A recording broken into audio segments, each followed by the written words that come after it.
নমস্কার বন্ধুরা, কেয়া কথা থেকে আমি কেয়া সমস্ত বন্ধুকে স্বাগত জানাই কেয়া কথাতে। আজ আমি চলে এসেছি ডিমের একটি রেসিপি নিয়ে। আসুন দেখে নেওয়া যাক। দই দিয়েও যে যেভাবে ডিম রান্না করা যায় সেটাই আমি দেখাবো, তবে আমি ঘরোয়া পদ্ধতিতেই দেখাচ্ছি। খুব ভালো করে ডিম ধুয়ে আমি বসিয়ে দিয়েছি। ডিম হাফ সেদ্ধও হয়ে গেছে দেখুন। একটু সেদ্ধ হয়ে যাওয়ার পরে আমি ওইটাতে আলু দিয়ে দেবো, আলুটাও সেদ্ধ করে নেব। তার আগে ডিমটা ভালো করে আপনারা ধুয়ে নেবেন, না হলে আলু আর ডিম একসাথে দেবেন না। আমি ভালো করে ধুয়ে ডিম আলু একসাথে সেদ্ধ করে নিয়েছি, খুব ভালো করে ছাড়িয়েও নিয়েছি ডিম। একটা ডিম আমার ফেটেও গেছে, কীরকম হয়ে গেছে দেখুন। এই সময় আমি ডিমগুলোর গায়ে একটা ছোট ছুরি দিয়ে কাট লাগিয়ে দেব, তাতে মশলা ঢুকে যাবে আর খেতে কী মজাই যে লাগে। এই যে ডিম কেটে নিচ্ছি, এইগুলো সবগুলো একসাথে করে নিয়েছি। তারপরে একটা বাটিতে 1.5 চামচ দই নিয়ে নিচ্ছি, অল্প একটু লঙ্কার গুঁড়ো, আপনারা যেভাবে লঙ্কা খাবেন সেভাবেই নেবেন। তারপরে অল্প জিরে গুঁড়ো দিলাম, হাফ চামচ ধনিয়া গুঁড়ো দিলাম। এটা ভালো করে মিক্সড করে রাখবো, খুব ভালো করে ফেটিয়ে মিক্সড করে রাখবেন। আমি খুব ভালো করে মিক্সড করে নিয়েছি। এরপরে নিয়ে নিয়েছি গ্রেট করা আদা, রসুন আর পেঁয়াজ, দেখুন সবগুলো করে রেখেছি। এই মশলা নিয়ে নিলাম। এবার চলুন, কড়াইতে তেল গরম করে দিয়েছি। এই গরম তেলে আমি দিয়ে দেব ডিমগুলো লবণ আর একটু হলুদ দিয়ে ভেজে নেব। খুব ভালো করে ভেজে নিলে বেশ খেতে ভালো লাগে। খুব ভালো করে ভেজে নিচ্ছি। ভাজা হয়ে গেছে, এবার আমি তুলে নিলাম। ওই তেলেই 2টো লঙ্কা আর 2টো তেজপাতা ছিঁড়ে আমি দিয়ে দিয়েছি।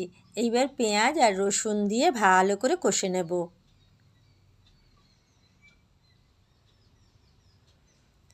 একটু হলুদও দিয়ে নিলাম।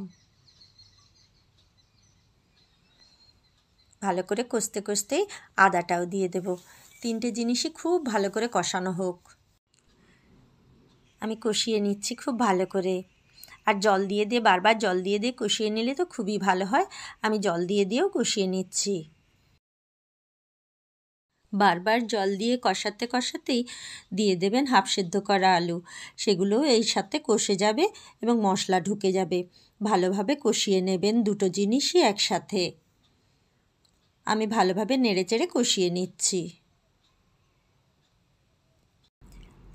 কষানো হয়ে গেছে, এবারে দইয়ের মিশ্রণটা দিয়ে দেব।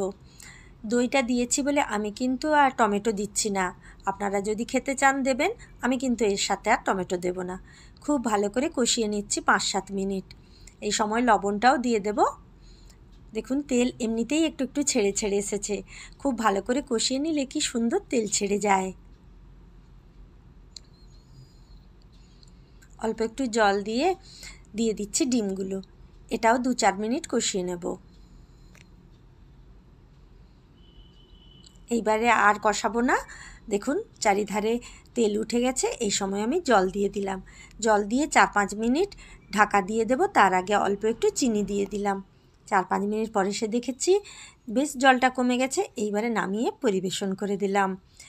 দই ডিম দেখুন কীরকম খেতে লাগে।